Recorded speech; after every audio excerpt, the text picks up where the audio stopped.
Ladies and gentlemen, welcome to Our Thread, the podcast, bringing our content to you. I'm All It Is, and I'm here with my besties, Beware, Cap, Doc, and Savage. And today, we bring you episode 18, Mystic River vs. Taxi Driver.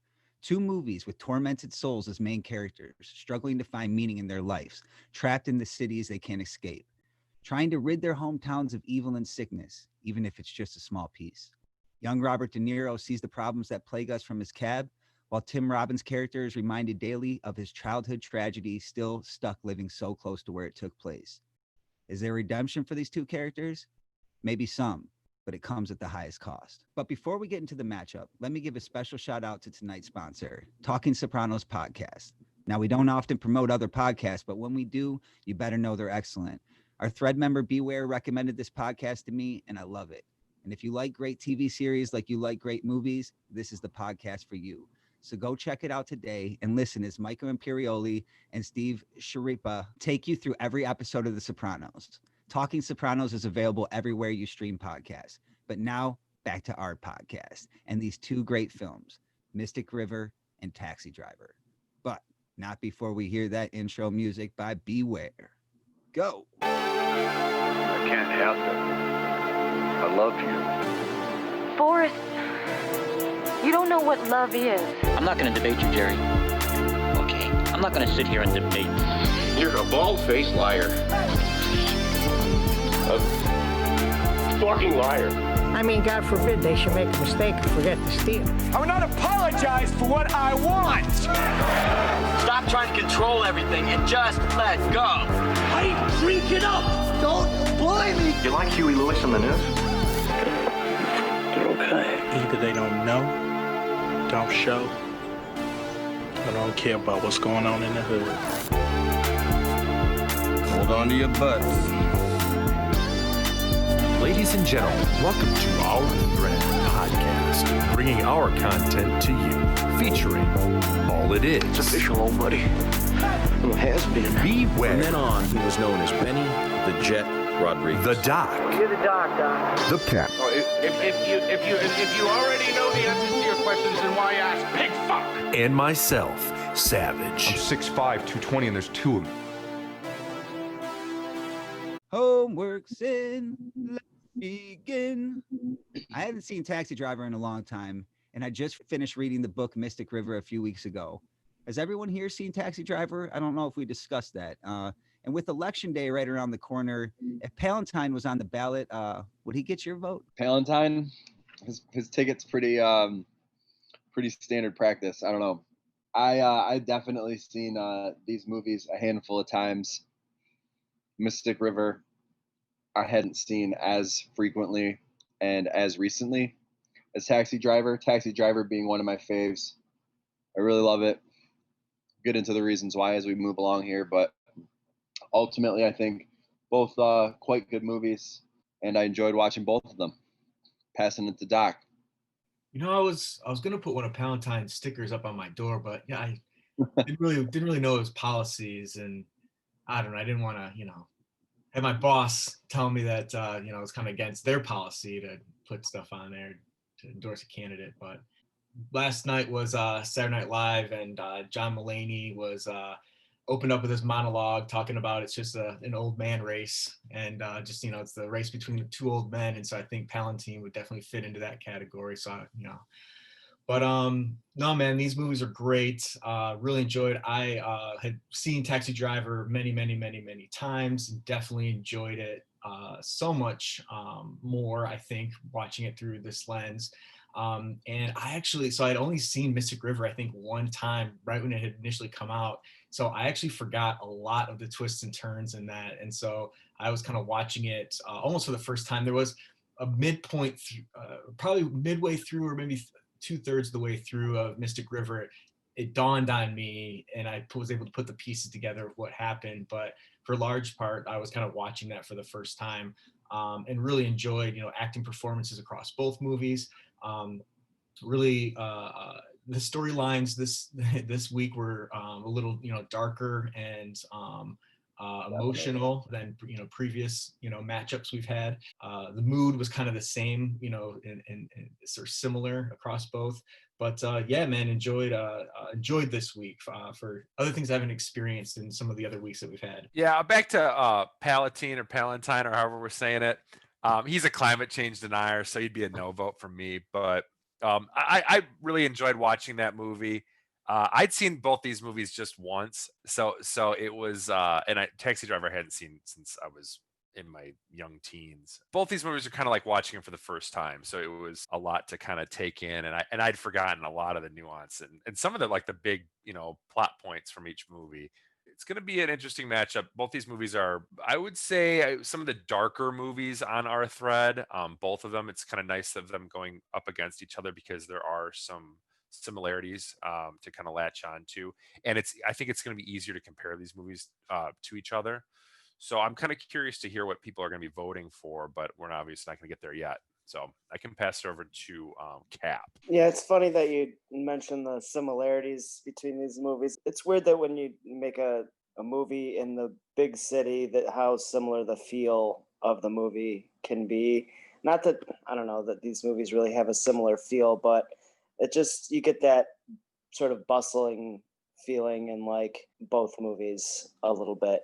I don't know. I think that I haven't seen Mystic River maybe since it was out in theater, or maybe a year or two after that. I rewatched it. I really enjoyed this movie.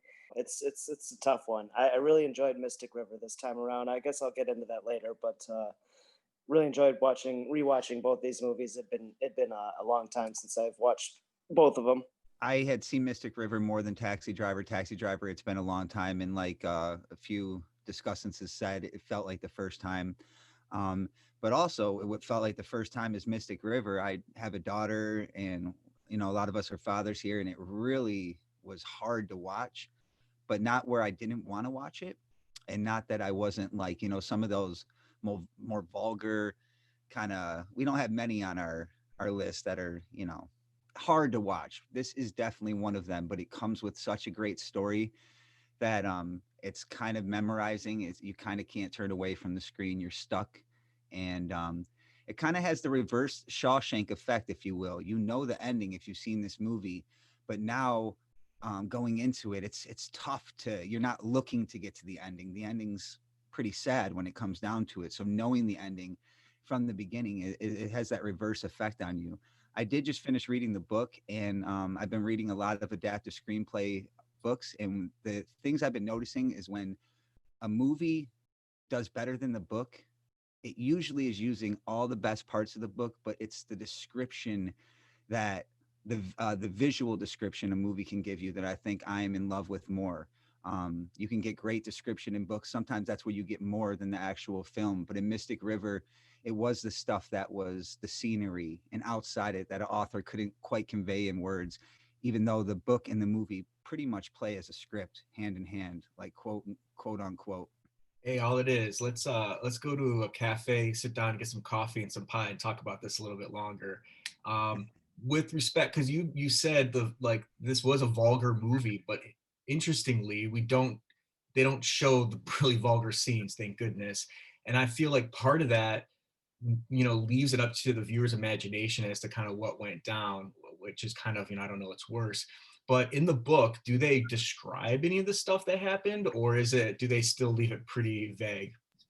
It's pretty much the police's description and stuff, pretty much the same way. There's no more actual description that makes it more vulgar or gory or whatever it would be. It is pretty, like you said, they leave it up to you to kind of to understand without being told, because it is pretty self-explanatory and tragic. So I did really enjoy that movie. I can't see myself returning to watch it anytime soon, though, that having that reverse Shawshank effect. I want to move on to characters and go ahead and go first. Wow. How about Sean Penn in Mystic River, man? I really like everybody in Mystic River. Tim Robbins, Sean Penn, Celeste, played by is it Marcia Gay Harding? Is that who it is? Martha yes. Marcia. And just on her, that she's going to be my nod, because she plays the scared wife an antsy person, probably the best. But who is she up against? No other than Jimmy's wife. Laura And Linney. yes, and she is fantastic She's the best. as like a mother with emotions and stuff like that, being nervous but also in control and strong. But yeah, Laura Linney as Annabeth, that's Jimmy's wife. Celeste was fantastic as Tim Robbins' wife. But what I'll have to say now is that Sean Penn, but Jimmy is fantastic. I think he has some of the best scenes, and just his emotion is just undeniable, and it's just really fantastic. And I have a lot more to say about it, but I can't say much more than he is, I think, the best character. Coming up close against Tim Robbins and stuff like that too, because it is a pretty good race. If you want to take it from that movie, but out of the two films, I'm going to go with Jimmy. I think that Robert De Niro is unquestionably the best out of both of these movies. No, I think it's his best movie, period. I think he is so like like trigger happy throughout this whole movie. And his character is such a loose cannon, and he plays it so perfectly. And it's never super blatant. It's never over the top unless it has to be. And like it's just the scenes, there's certain scenes where he just has you on the edge of his seat. Like where he's talking to the Secret Service agent and he's got this twisted smile talking to him, and it's so phenomenal. And he's so young and so like rigid, and I love it. I think it comes across so intense, super intense across the board. It jumps off the screen, and I really love his performance quite a bit. You said that he's such a loose cannon, I think is what you said. I think a really interesting example of that is the scene where he goes into where they're doing the newspaper to go see Sybil Shepherd, Betsy. Yeah. And I think it's at this point he's really not welcome, and her friend with the curly hair kind of is trying to escort him out, and he's not a tough guy, you know what I mean? But I think he wants to be a tough guy. Squares off on him really quick, and that when you said loose cannon, like that's the thing that I thought of, is where he gets into that fighting stance that is, without a doubt it's like military training. And I think that throughout this movie is that his sort of mentality and how he feels sort of radiates off him. I think that he has a hard time being a civilian. 100%. And I think that is kind of like he's coming back to the country that he defended, and is disappointed in it, I think. That's all so spot on. And he doesn't know how to act amidst all of the turmoil. Fit in at all.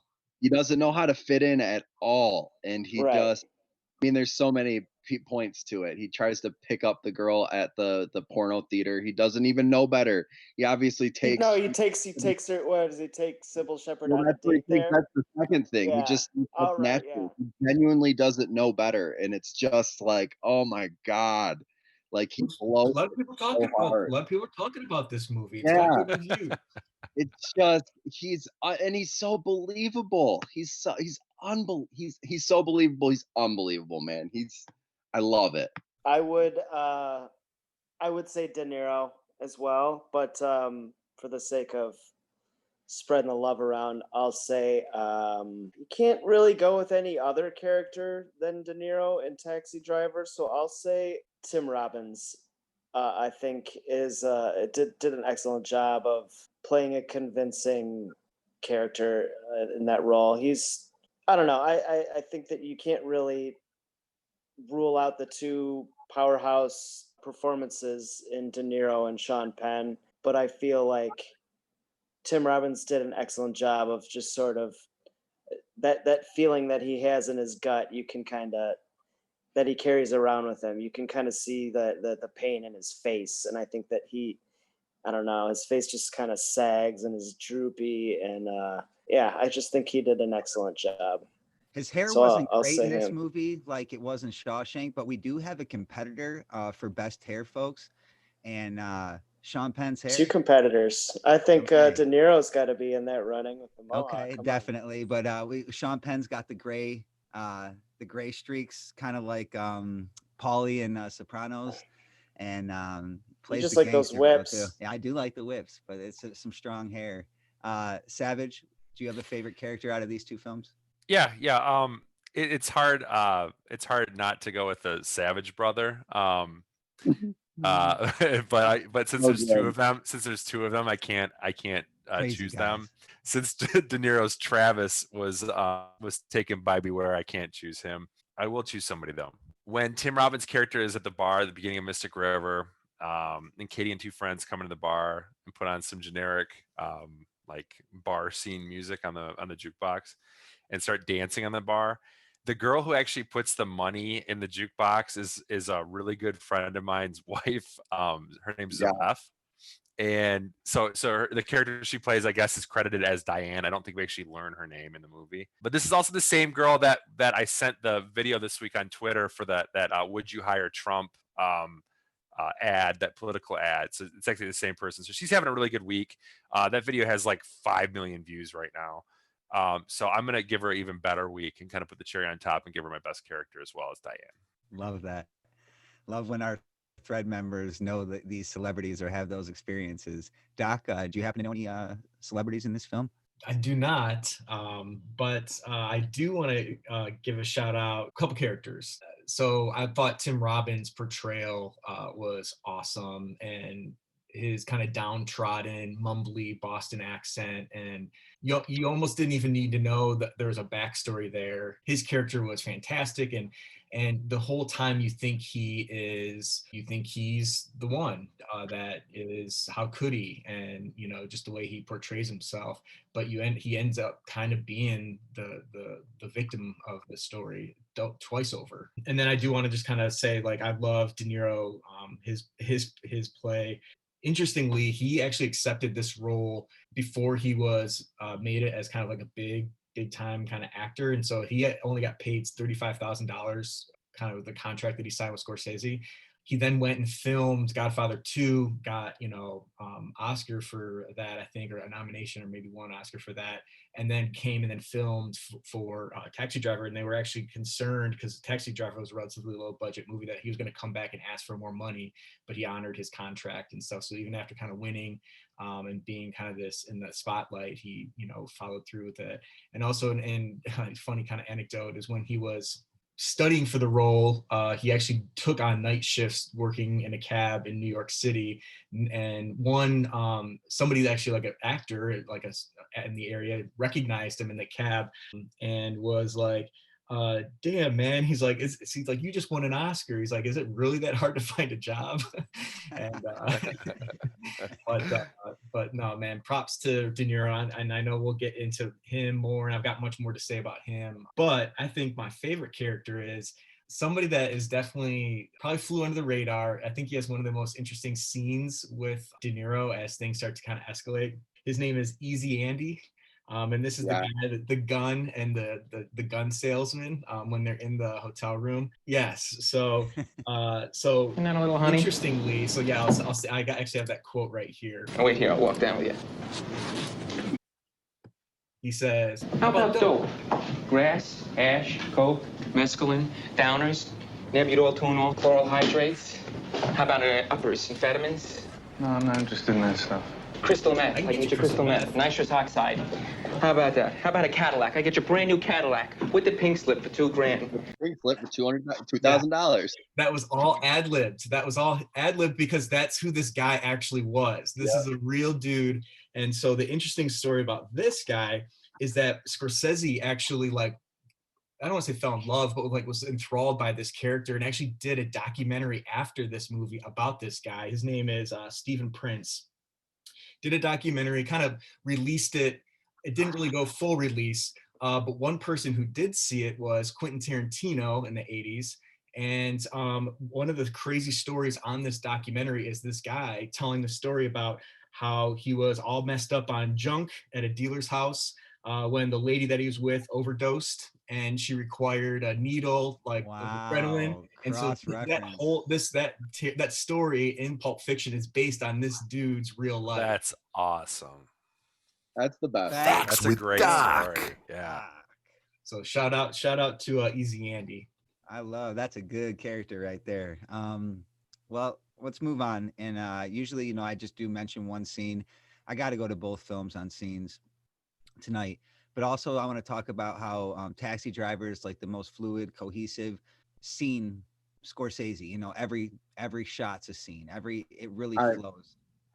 I have a note that says New York as a character, because it really does a great job of pushing New York as the focal point of the movie. The darkness, the neon contrasted with the darkness, the smoke coming up from the sewers. It's all there.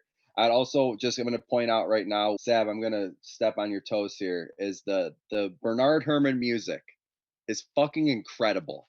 It's unbelievable. Yeah, that jazz, man. He's nailing it. And apparently this was Bernard Herrmann's last movie. And Bernard Herrmann is a composer that did all of some of the top Alfred Hitchcock movies over the years, North by Northwest, and a lot of those different types of movies. Citizen Kane he did, and Scorsese got him to do this one last movie before he passed away. And the music it's such a great liner to the movie, and it just really on a dime goes from smooth, like feel good to menacing, and it really is so fluid in that regard. So and much really better if you would have had like Frank Sinatra songs in the background and stuff. It's just way more like, it just complements the scenery so perfectly. It's symbolic of the city. It's either really nice or really fucking mean, and it depending on where you're at, in the story in the city, it's gonna get you, and it's excellent compliment to the movie. Yeah, and Beware had already mentioned the scene with the Secret Service agent, that being very intense, very good, lots of extras. But one of the scenes I have to mention from Taxi Driver is the robbery scene. Holy shit, like that shit's fucking intense.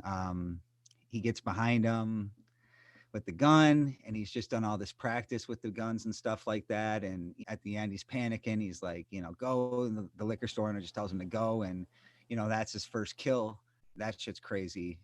In Mystic River, I think this is one of the best scenes I've ever seen in a film. By the time you get to, is that my daughter in there? And Sean Penn, with all of his might and rage, just trying to escape people holding him down, sobbing and weeping because this movie has affected me harder than it ever has. I probably always was very emotional at that part, maybe holding back tears as a young man, but I let him go these days, as I know we all do on this our thread. But that scene right there, and then the camera and the soundtrack for that movie is very great too, man. It's a score that continues throughout the whole film, and as the camera goes up to a bird's eye view, you just it's like an out of body experience. Like he's done. He just died there, and that's what decided. Obviously Robert De Niro is the obvious choice, but I do think Sean Penn gives him a run for his money because he is one of the best actors ever, and I think this is the best he's ever acted, folks. And it's so crazy, so emotional. And then afterwards, he stabilizes a little bit. He gets tough again. He has some vulnerable moments where he's crying on the porch and stuff like that. You're crying now, Jimmy. You're crying now. But man, I can't say enough about that scene. So can I add? I love how the Savage Bros, their dynamic between them and Sean Penn, how he whispers in his ear, do you still got the chain link cutters in your car? And like when they storm the scene, it's all super believable. I really like the dynamic between them. And bar scene too at the end where they're cheering him up. Ooh, I don't want to. I love how Kevin Spacey's character kind of introduced him. He says the last thing we need is Markham and the Savages putting the fear of God into the neighborhood. We grew up terrified of them, 11 months apart, like their mother ran a loose cannon factory. Fucking knuckleheads. Talking about the Savage Brothers. Love that. In Mystic River, that's definitely the best scene. I want to just point out one scene that I don't think is the best scene in Mystic River, and I thought it was so weird. Is the scene, the beginning sequence is excellent. It's really creepy and it's really well done. But the scene that's super weird is the Tim Robbins bedtime story, what is Tim Robbins' character doing? Telling his little kid a story about the wolves and like there's wolves howling. It was so weird I and think like what they want us to do is that first time viewing, they want you to think he's the killer, like that you're starting yeah, to, but like it's I hear just you. so out of place. It felt like, but I don't know. Another thing I noticed from the book is that he was known for being very good with his wife and kid, very somber, very sober for the most part, and that actually wasn't in the book, to be honest with you. So that's kind of that insinuation they felt like they needed in the film for more parts. But the only time he got weird and kind of showed his creepy side in the book and in the movie was with Celeste, and it's vampires. You know what I was thinking about, huh? Vampires. It's vampires.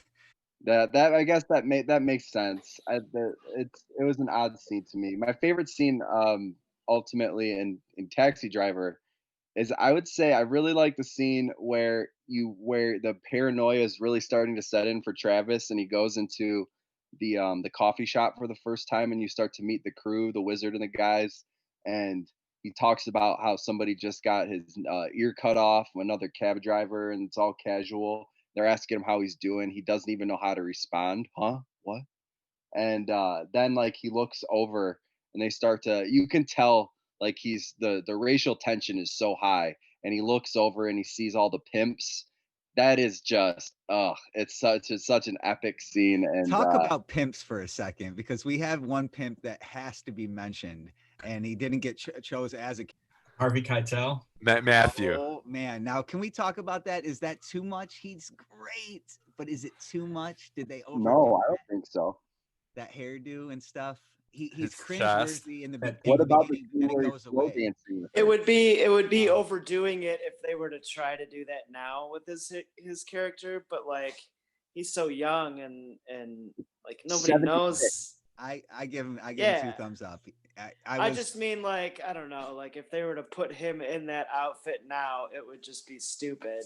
But like he wasn't like a huge actor at that point, was he? Like he wasn't a huge well-known actor at that point.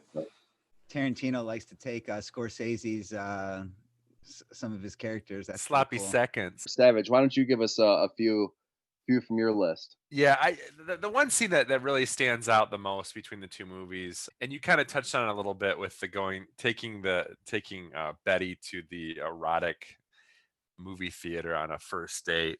That whole like kind of sequence of events where he goes from taking her to the date, and then it goes awry because there's no suitable lady that's going to stick around more than 30 seconds and something like that. What was that movie too, by the way? Yeah, it was really strange. It was like an. Why would you go to like? It wasn't like a porno. It didn't seem like right. Because they were showing like flowers blooming and like cutting. It seemed like some like indigenous like. Yeah, it might have been Italian. I don't know. Well, it was a strange skin flick. Anthropological study. Yeah. Educational porn. And then he goes. So that happens. And then he goes home, and then he she leaves, and can I call you? Can I call you? And he does call her, and it's just and then goes into her work, and it's just like it really reminded me of just like about how he has no ideas, no wherewithal about or he's absolutely void of like being self-aware at all, and he it really reminded me of kind of maybe like an inspiration for like Joker, how Joaquin Phoenix like was a loner and kind of into his head. Really good call. And it just seemed like kind of like the natural, like kind of like this is kind of it seemed like the Joker really borrowed a lot of totally agree Travis's kind of nuance. So that's one of my scenes I liked. Yeah, so a couple things, like I love what Will said about like the loner and like how characters like the Joker or this kind of the newer new age Joker that we see is kind of based probably on this character, this loner, this guy who's coming back from being at war and trying to find a place and doesn't fit in and belong. And actually my favorite scenes are similar to Will, but they're actually the bookends to the scene that Will Savage mentioned. So the whole relationship or interaction with him and Betsy, and I love that diner scene. I love where he walks in, takes her out, like you see this like confident dude that's just nailing it. And also too, Sybil Shepherd is a dime in this. Like she is, so shout out to Sybil Shepherd. She cannot be touched. And then you see him kind of the all of a sudden the desperation come out. And so my favorite scene is that what that culminates in is where he is calling her and trying to ask her on more dates and sending her flowers and that sort of thing. But then there's this part where he's on the phone and he's like trying to get another date with her. And it's so awkward and it's so pathetic that the camera actually pans away from him to the hallway. And it's almost like you, as the viewer, it's like, ugh, it's like, I can't even watch this, how bad it's getting and how painful it is. And I just love that direction. I love that kind of cinematography. And it just kind of puts together this character that's kind of up and down and kind of, he's gotten this prize, but doesn't kind of know. So he's like Jojo, the Indian circus boy, and kind of just, blows up this thing that he has. Right. It could even beg the question of like, he's in this isolation or he's lonely, but then he doesn't know how else he kind of pushes people away too once he does bring them in. And so it's kind of like this self-defeating kind of thing that he's in anyways. But I felt like that contributed to his character, kind of that craziness of New York, as Beware brought up, New York as a character kind of leaning on him and putting pressure on him. And let's bring in Cap for his favorite scenes. Yeah, I think that maybe not my favorite scene, but one that I'd like to point out is the meeting between him and Sybil Shepherd at the end, where she's kind of like, "Oh, you killed a bunch of pimps and criminals, and I'm kind of sweet on you now." That just kind of blew my mind. And I was like, "Oh, this is interesting." You go and totally redeem yourself. So here's a theory, Mike, and maybe this might help. So I watched that and I got this feeling like this is weird because like after that, so many things fall into place. Like he gets the letter from the family, he recovers, he kind of reconciles with her, and I was like, maybe this is like his imagination. It's what he needed. Yeah, he get his life back on track. Now he's a hero. Yeah. Or maybe he died. I don't think that was his intention. That's fucking interesting, man. Yeah, that's maybe. Fucking interesting. That's interesting. But yeah, it's should have ran for president. It's he could shoot a guy in Times Square. I like how he got shot in the neck and in the arm in point blank fashion, and then he says, "Yeah, I'm a little sore."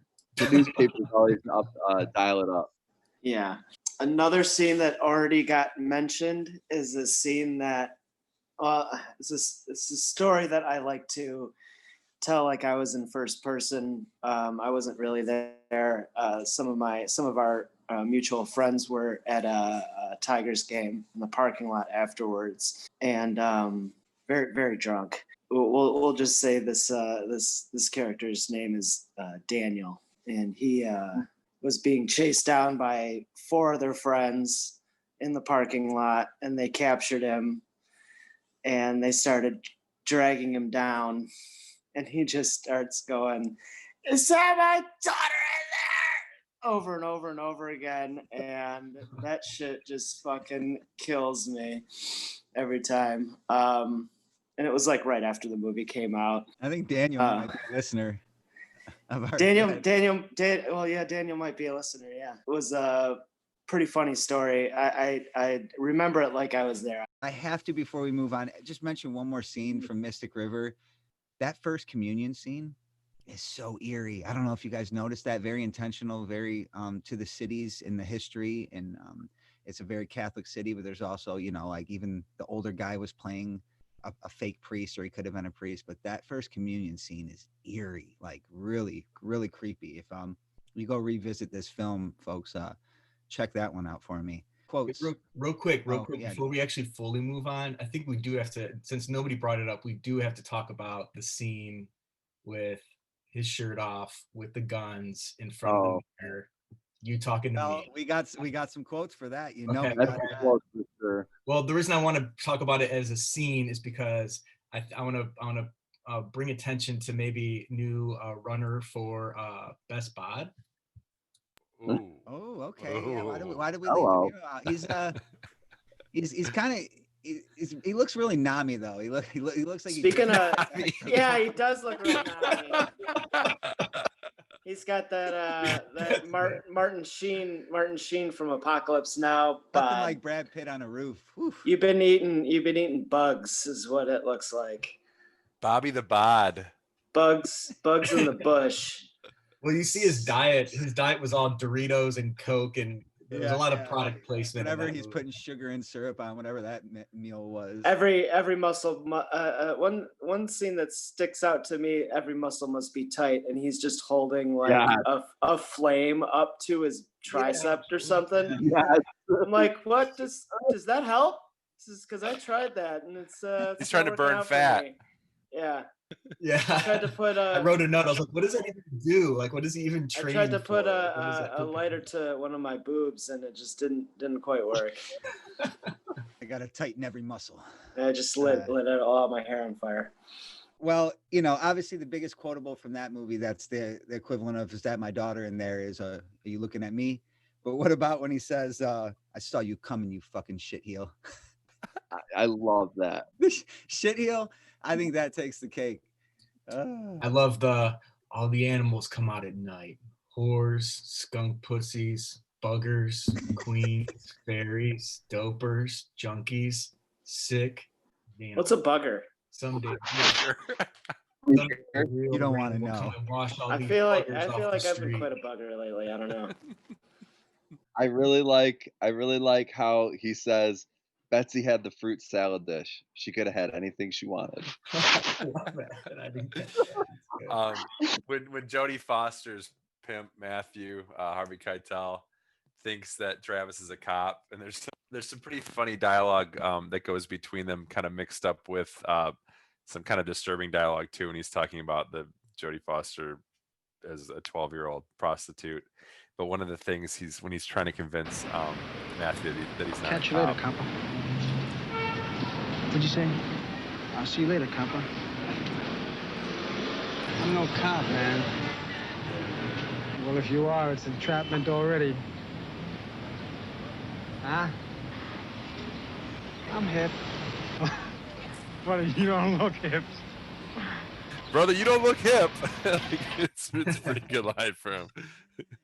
Can we talk about how Jodie Foster's actually called? Yeah, man. I looked up the age, dude. Yeah. Oh, I don't like that. Ugh. And so the scenes that you see her kind of in more like intimate was not her. It was actually her 19-year-old sister that subbed in for her body double. Yeah, but yeah, she was 12. Great fucking actress for being 12 years old, man. Yeah, Jodie did her thing, man. How about each night when I return the cab, I have to clean off the cum. Some nights I clean off the blood. Oh, that's gross. How about listen, you fuckers, you screwheads. Listen, you fuckers, you screwheads. Here is a man who would not take it anymore, who would not let men who stood up against the scum, the cunts, the dogs, the filth, the shit. Here's a man who stood up. Oh man, I love it. I think that's really interesting, Doc.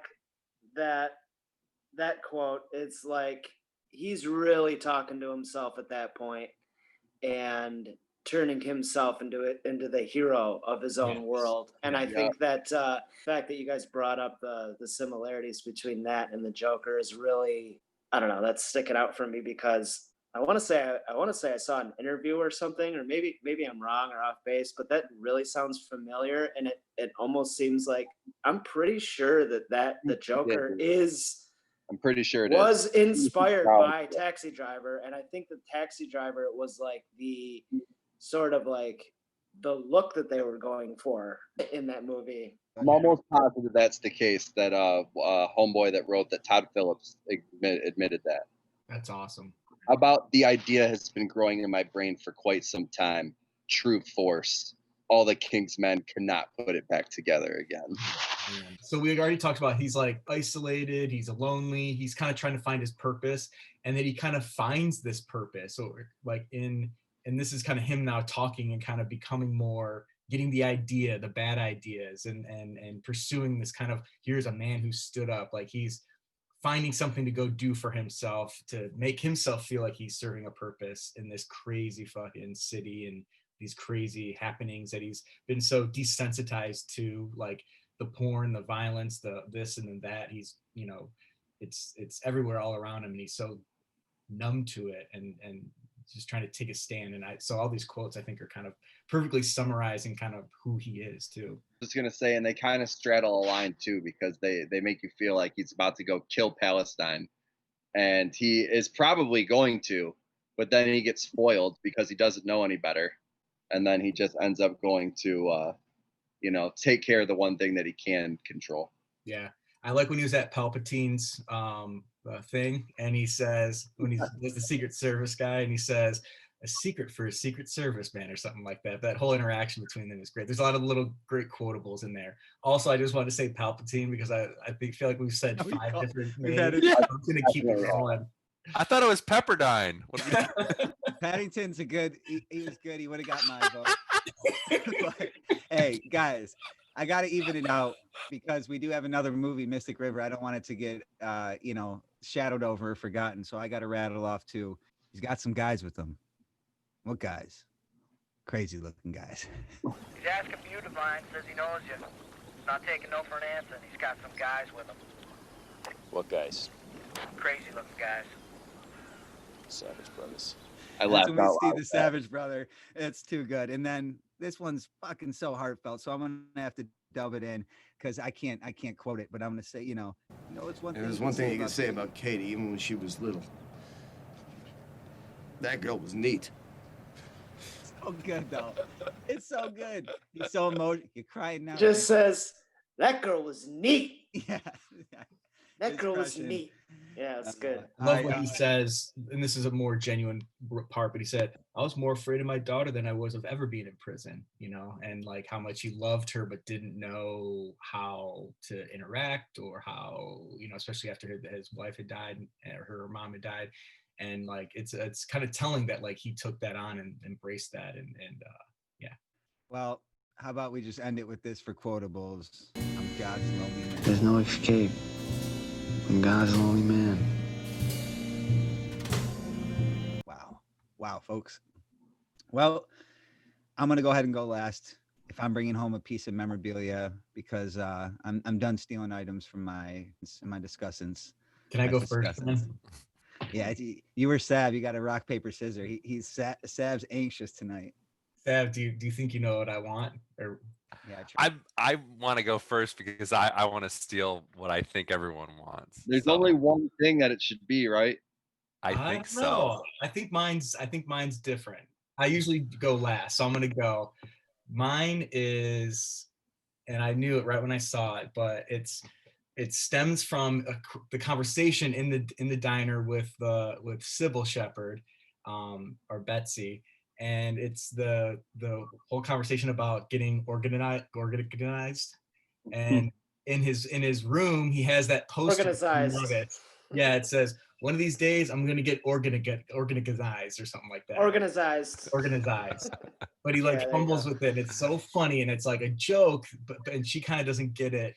And he kind of doesn't really do a good job of kind of explaining it. And then you see it cuts later where he's in his room. There's the poster there, and I looked it up, and apparently it was like a poster that was kind of cat hanging on a that says like hang in there. It's kind of popular like that, but it's a funny thing, and it's kind of like him too. Like he's trying to get organized in the sense of like finding reason or finding his purpose, but all he does is go watch porno and eat fast food, and he's not really taking care of himself. So it's kind of a similar analogy there. Are you only healthy as you feel? I gotta tighten up every muscle. Savage, what? I don't think Doc stole your item. No, no, he didn't. But I do like that. No, it's gotta be the quick draw device.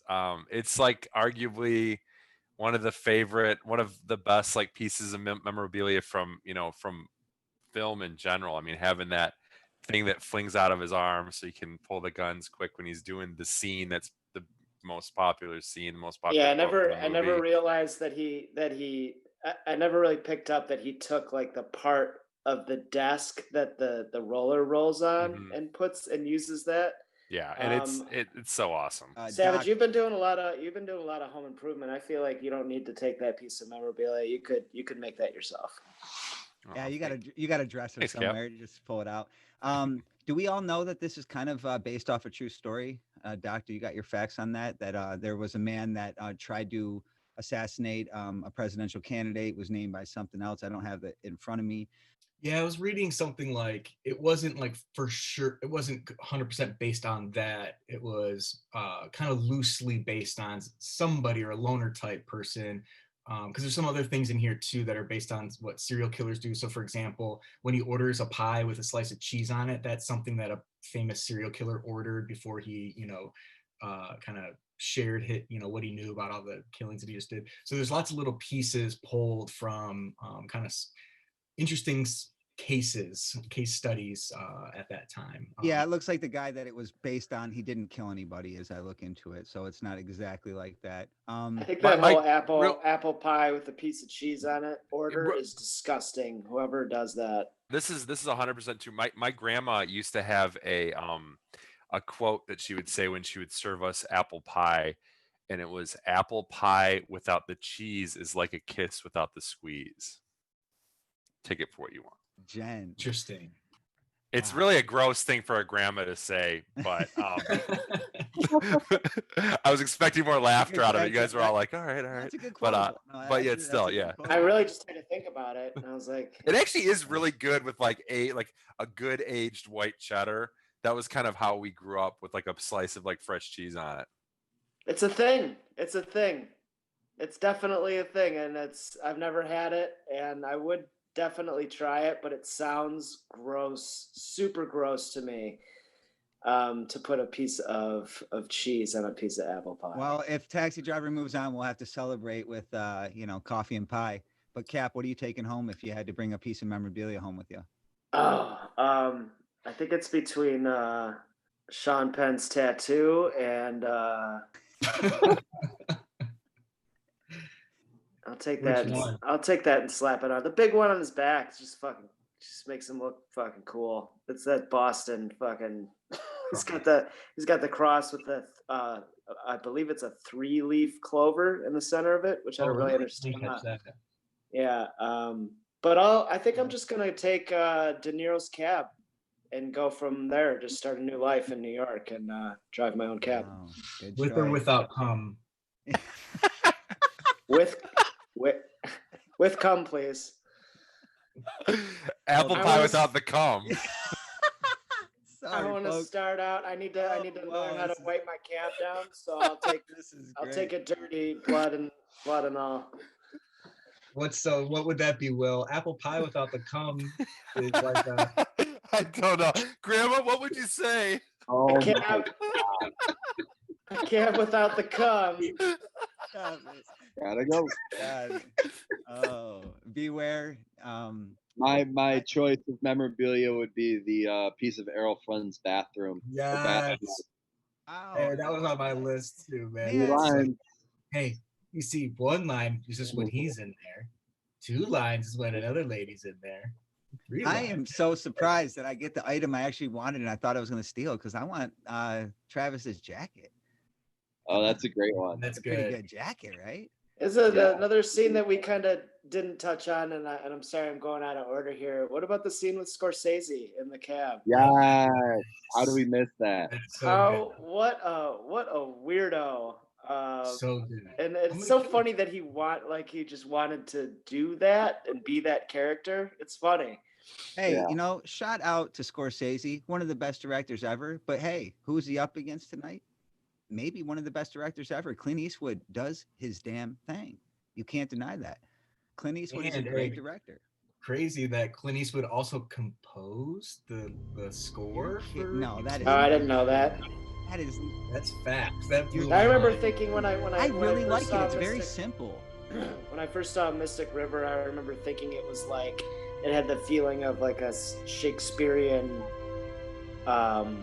tragedy, in the way that it boils down to those very last moments where the first watch of Mystic River is the best watch because it boils down to those last moments where those two scenes are taking place at the same time. One, you've got Sean Penn confronting Tim Robbins on those docks with the Savage Boys, and he makes him confess, and he figures, shit, I'm dead. I might as well just fucking fess up to this and say what this guy wants. It's the only way that I can possibly maybe save my life.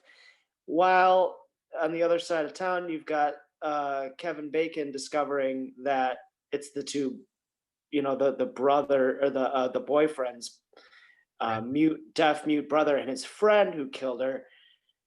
And it sucks. It Real just quick too, man. That scene sucks. The way that goes, movie goes down, it makes you feel that's a sig, horrible. right? Do you want to draw it on me? Oh man, he fucking punched me. Is precious. Broke my fucking nose. That shit's. I don't want him arrested. I want him dead.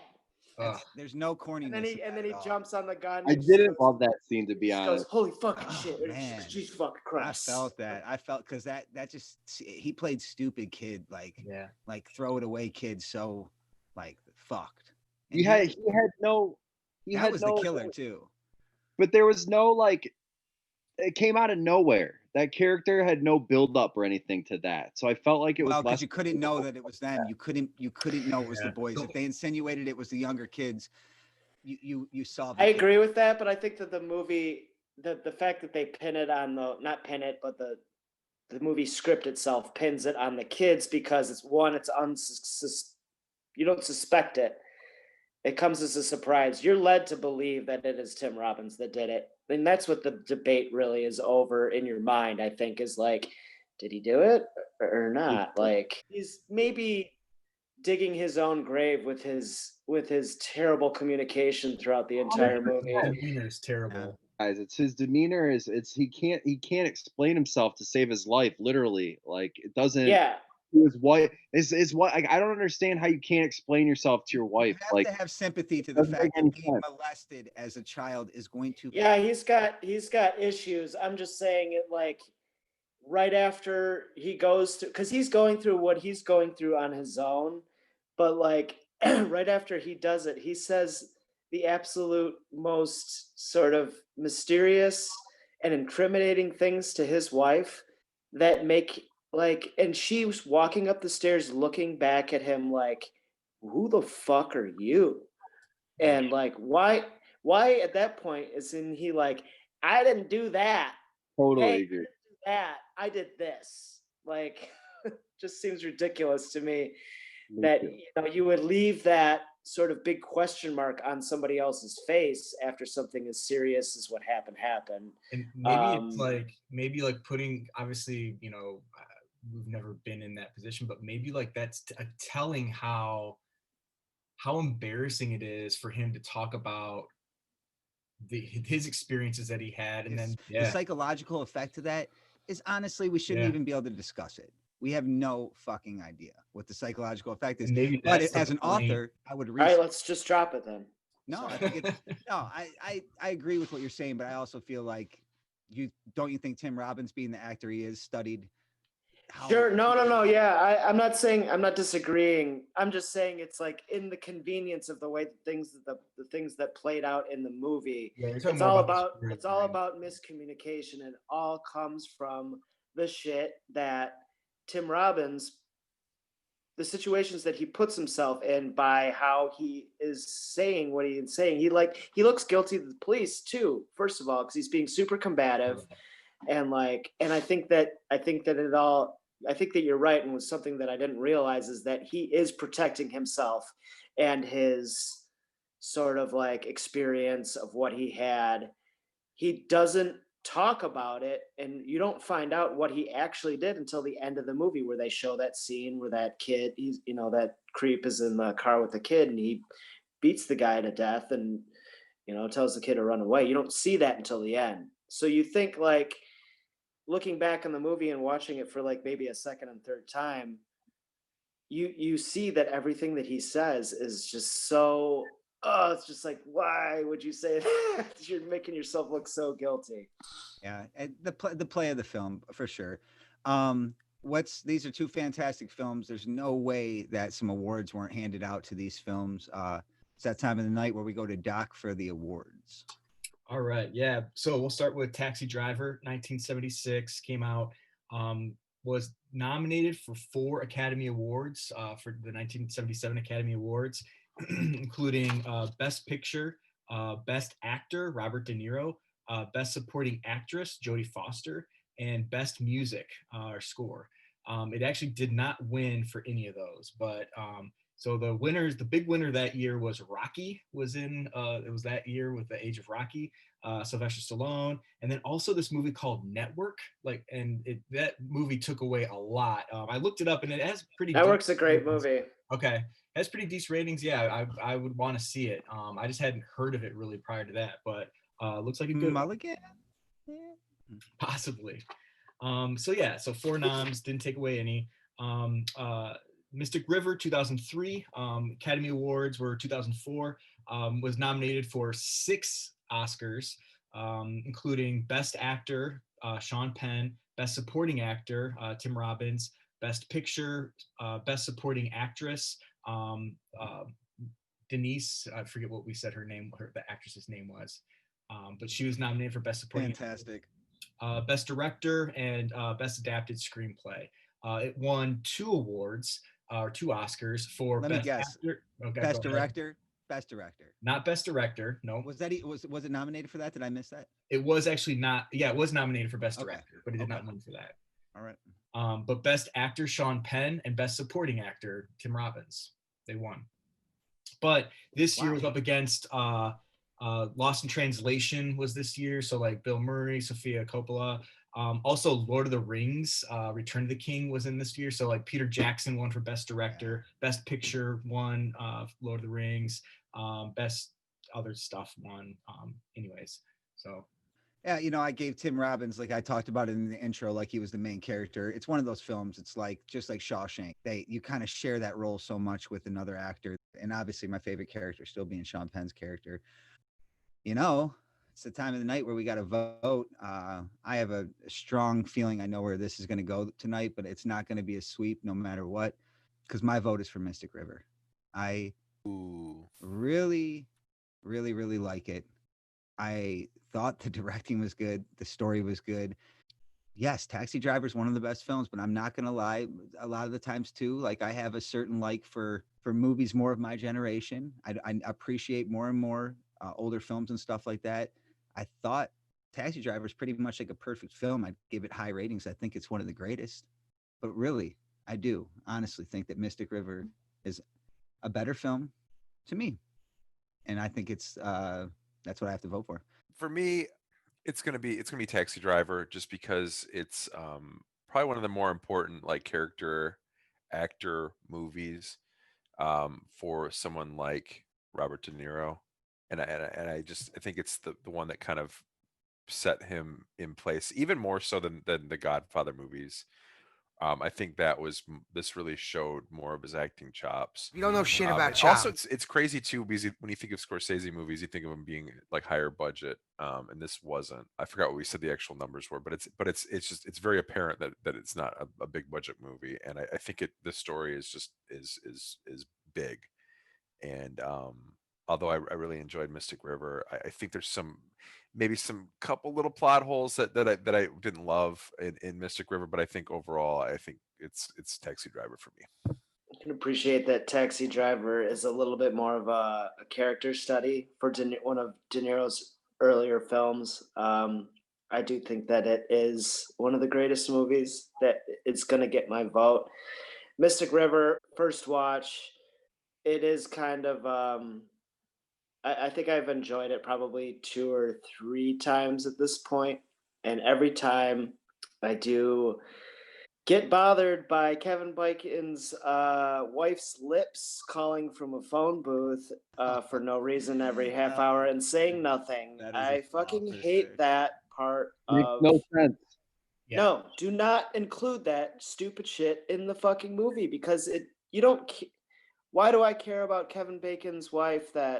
Is it only so he gets a win at the end of the movie and is even keel with It's Sean gotta Penn, be. I mean, so they could have that scene at the end where they're both like, "Oh well, we're good now. Sucks for Tim Robbins' family, because otherwise he doesn't have that, like, he's not on that pedestal with Sean Penn. You know what I'm saying? I Like, think it was there's no reason for that at all. It's so weird. Yeah, I think it was a cheap way, and that I don't. It was a cheap way to like you know, expand upon his characters. Like, Yeah. it was a cheap way to make it somewhat relevant that he has a backstory wuthout actually having to tell a backstory. And all it is, you mentioned that maybe they tell more there about is it a in little the bit book, more and about they their relationship. well developed, but yeah, I did not like that at all. So after watching Mystic River, I sat with it for a little while because one, you can't deny the acting. You can't deny how, like, these are again just powerhouse actors, and obviously they delivered Oscar-winning performances. The storyline is really sad, emotional, and how it's told and how the story itself kind of rolls out is interesting and unique, and it sends you on a roller coaster, and it's tragic. There's a lot of tragedy. It's like this. It's a story of like how multiple tragedies, one with this core of kids when they were young, how that resulted in these relationships devolving, and even setting up future relationships to be disparate from each other. But then how fast forward, how another tragedy happens, and then all these other relationships further devolve. You see these husband and wife relationships, like you talk about the miscommunication, them starting to kind of question their motives and themselves, and then the relationships between the friends all kind of fall apart due to these tragedies. And so that kind of I sat with it and was really trying to find, and then like even thinking like, what did that part mean with the woman coming in? And I really had a hard time, other than just like tragedy, relationships. It's sad. It's like this sucks, but like it was hard for me to even walk away. Like, was there a redeeming something, or was there a point to this? Was there a lesson learned here, or is this just a sad story? And I really couldn't find something really to grasp from it, take it to like incorporate it into my own like life. Like I don't know. It was just like, well, that sucks. That was sad. Although it was good, well acted, and like you see some emotional performances by Sean Penn, and I agree with you all. It is like there's several scenes that were just really gut wrenching, and he's putting it all out there. But like, other than that, I can't say that this is a best movie. And real quick, I'll just have to my votes for Taxi Driver. I think this is such an interesting story, and there's still so much more to dissect of this character, this character in that context. And I look forward to talking about it more next round. Doc, I'm so glad you said that about the ending. I have a note here that literally verbatim says, "Ending is a bummer for the kid, and ultimately, is there a moral of the story other than that sometimes someone gets the short end of the stick?" Like, is that it? Like, I Doesn't found Taxi myself Driver thinking have for the it same too. thing though? It's the moral at the end is really of what the city is plagued by.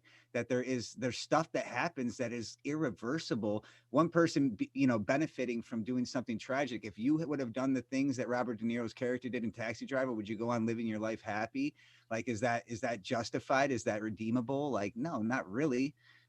So I think that the point of the movie is that it is tragic. Like, both movies. For It's a sure. tragic situation. You Unexplainably- can't cover up tragedy. One person at the end of the movie was celebrated. The other people, there's nothing to celebrate. How that's I if don't. anything. The I scenes just we feel like the essence of tragedy is it's like more so for Mystic River, because it's almost the point of the movie is to get you with the tragedy, because it could have been so like avoided.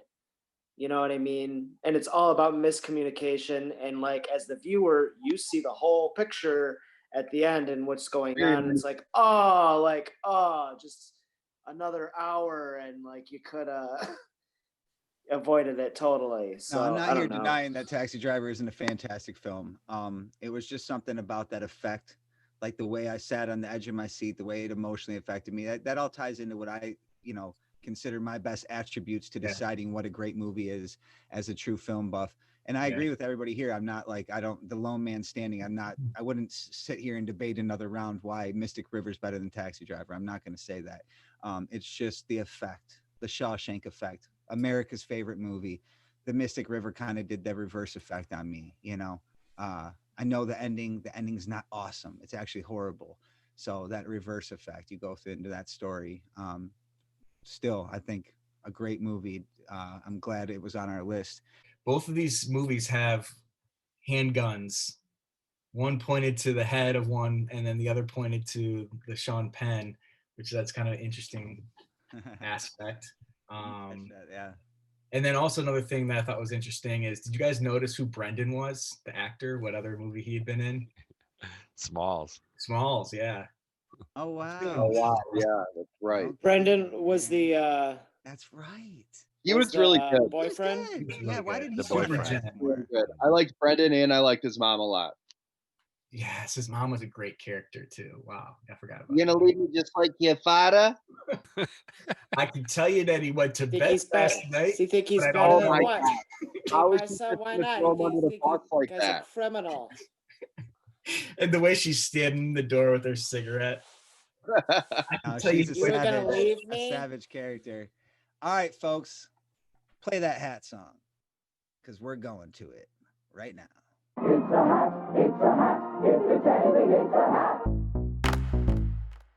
Let's go do that. Let's go do that. Let's go do that. Let's go do that. Take your hat off. Excuse me? Let's go do that. Let's go do that. Let's go do that.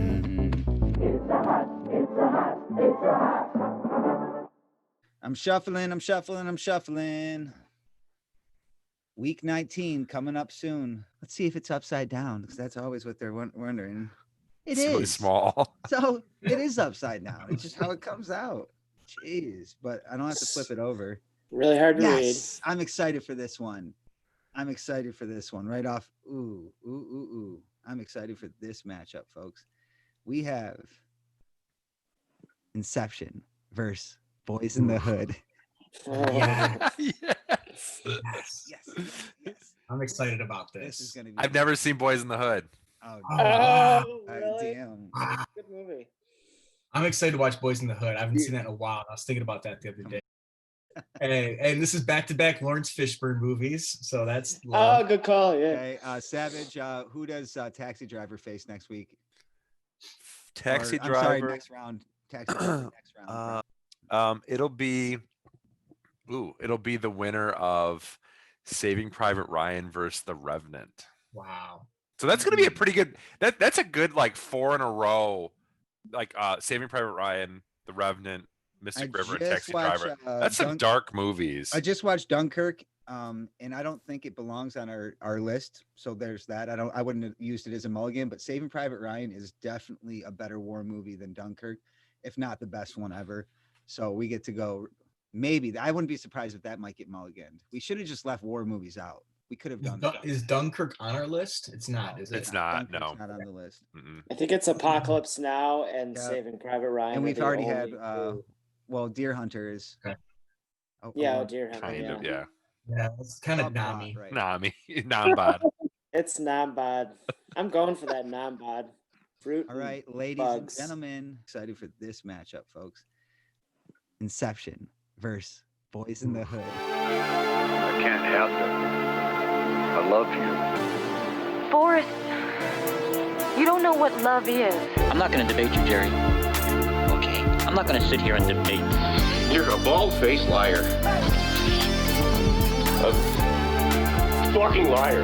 I mean, God forbid they should make a mistake and forget to steal. I will not apologize for what I want. Stop trying to control everything and just let go. I drink it up. Don't bully me. You like Huey Lewis on the news? They're okay. Either they don't know, don't show, or don't care about what's going on in the hood. Hold on to your butts. Ladies and gentlemen, welcome to Our Thread Podcast, bringing our content to you, featuring all it is. It's official, old buddy. Who has been. Beware. From then on, he was known as Benny the Jet Rodriguez. The Doc. You're the doc, Doc. The Cap. Oh, if you already know the answers to your questions, then why ask? Pig fuck. And myself, Savage. I'm 6'5", 220, and there's 2 of them.